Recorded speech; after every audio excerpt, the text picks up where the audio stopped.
I love teaching. It is something that I suspected I would have liked, but it wasn't until I was in front of my first classroom of cadets at West Point that I really found my passion for it. At West Point I taught Advanced American Government. It was a class for sophomores, and I ended up teaching a special class to the top 18 students every semester.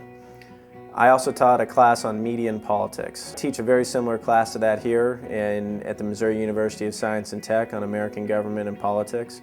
It's a little bit different, but it's my same core goal. Not just rote memorization, not just a grade, but to teach them to be citizens, to care about the issues and participate in the issues of their day. In the Special Forces, we're teachers as well. We're not teaching American government and politics, we're teaching people how to shoot, move, and communicate.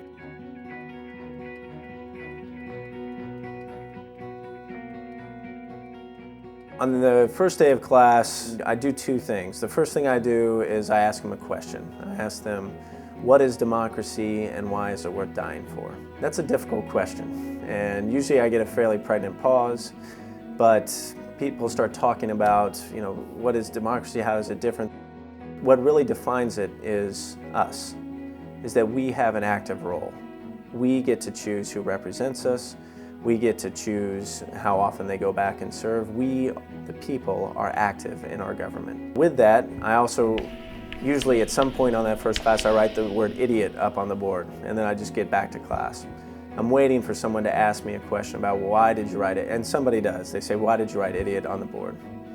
And I go back and I explain, well, in Greece, citizenship wasn't automatically conveyed. There was the idiote, and then there were citizens.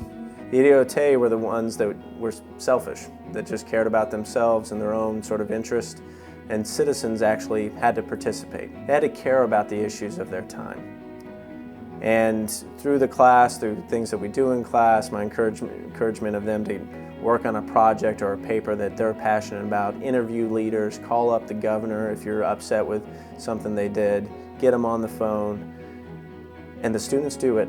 And at the end of class, I write citizen up on the board.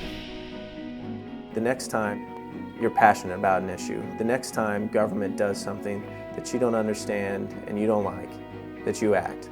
Because if you don't do it, who will?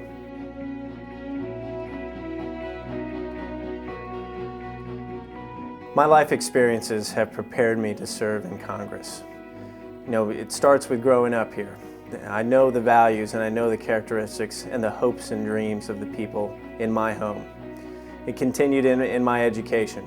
I took a very deliberate approach to studying government, studying policy, not just how things get done, but how they should get done.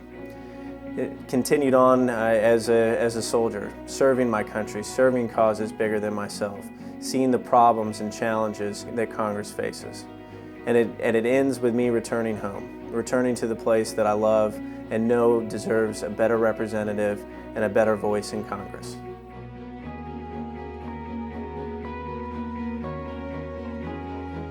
It's time to fight for my home.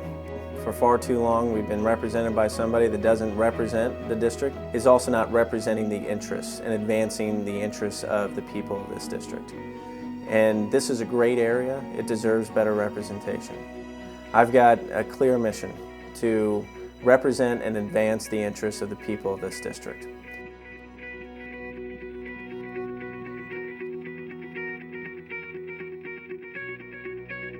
I'm Tommy Sowers, candidate for Congress, and I approve this message.